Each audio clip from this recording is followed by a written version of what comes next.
The first thing I want to talk about very briefly is the fact that I have started up a newsletter through MailChimp, and you can subscribe to that in a link in the description bar. And basically that will be a weekly newsletter that I will aim to put out on Sunday that will give you basically the lowdown of what I've been doing throughout the week. Also, I am starting to work on 2 new projects this year, which I will briefly explain in this coming newsletter, so if you want to know what I'm up to, then subscribe to that. That's a cheeky ploy of making you subscribe, and I'm not just telling you right now.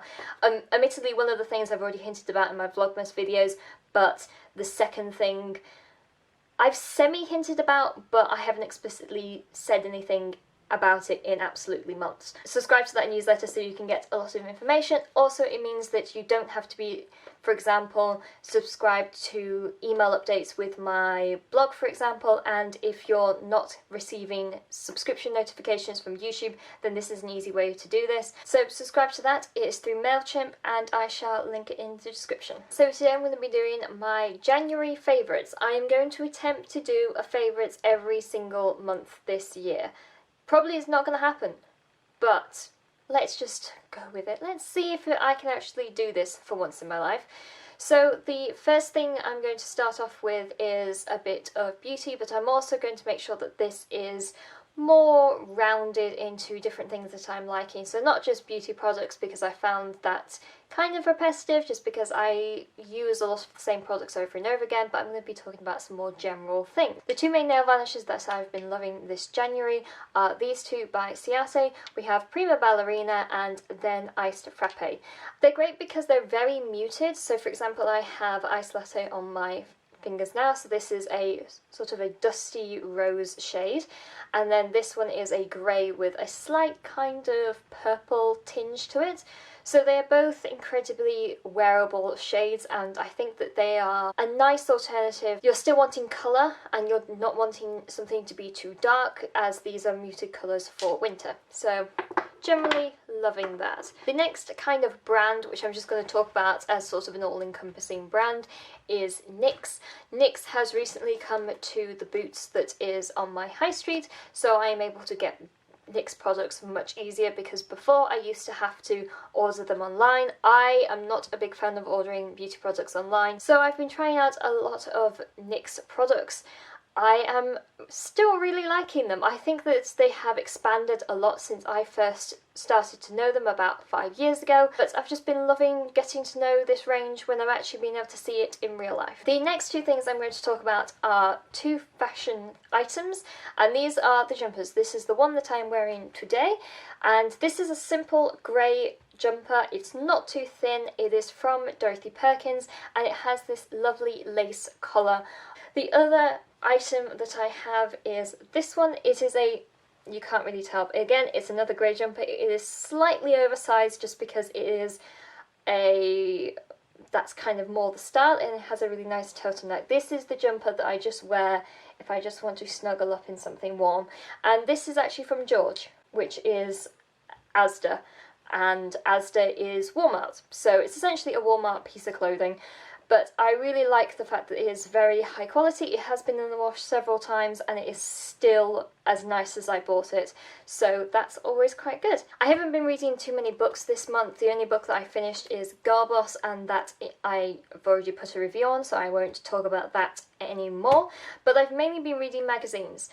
So the magazines that I've been reading are Blogosphere, and this is issue 11. I generally love Blogosphere magazine because it's curated and made by a lot of different bloggers and vloggers as well. It's a very different style of magazine. It is a £5 magazine, but it is a very thick, chunky one, and even things like the advertising matches the editorial content. So I feel like even if you're not a blogger, you can still know a lot about this, because obviously there is blog related content. For example, the Agony Aunt is all about being a blogger, but there is so much different content such as travel, parenting, food, photography, that kind of thing. So if you love following blogs but you're not necessarily a blogger, I think this would still appeal to you.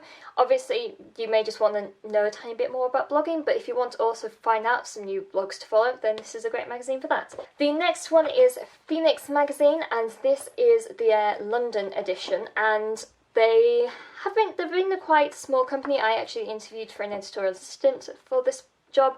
I didn't get it, but it's fine. But I've been able to actually really enjoy reading this magazine, especially as I had the interview. I now know a lot more in depth about how long it's been going and the history of the magazine as well. Also, follow their Instagram because their Instagram is absolutely flawless. They even do fun things like they always have these sketch pages and they break them up in their Instagram pages. You'll have to have a look at it to understand what I mean, but their Instagram just flows perfectly.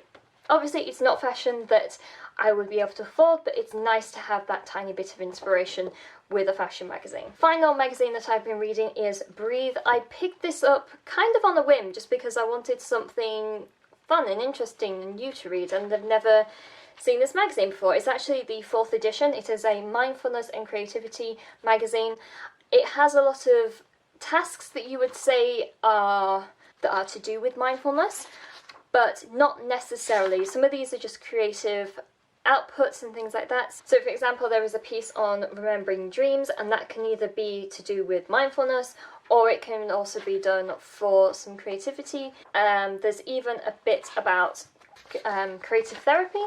So this is to do with calligraphy. So if you want to learn a bit of calligraphy, then that is there for you. So it's combining creativity and mindfulness and using small things throughout your day to be more mindful and just breathe and relax. And the final thing of my kind of favourite-y bits are these books. I picked these very small books. These are made by Rose Hip Cards, and I bought them because Waterstones, the bookshop, had a huge sale on, so they are meant to be £1.50 and I got them for 38p, so I got 3 of them for 33p each, and I find that it is incredibly nice to have a little book in your handbag or something, just to scribble some notes down in it. So that's about it, and I shall talk to you guys later. Bye!